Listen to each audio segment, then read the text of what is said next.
বাংলাদেশে শুরু হয়ে গেছে গা ফুটবল নিয়ে লাফালাফি ফালাফালি ব্রাজিল আর্জেন্টিনা। আজ আমি আপনাদের সম্মুখে এই দুই দলের সংক্ষিপ্ত পরিচয় তুলে ধরব। ব্রাজিলের পরিচয় হলো, একে ব্রাজিল বললে সহজে কেউ চিনে না, তবে 7 আপ বললে সবাই চিনে।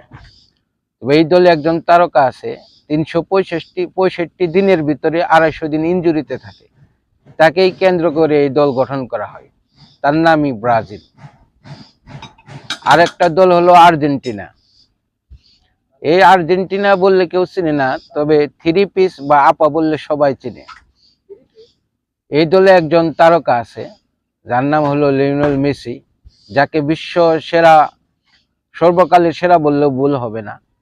তাকে কেন্দ্র করে এই দল গঠন করা হয়, তার নামই হলো আর্জেন্টিনা। আর এই দুই দলের ফ্যানকে বলা হয় এবি ফ্যান। কি এবি ফ্যানেরা রাগ করলা?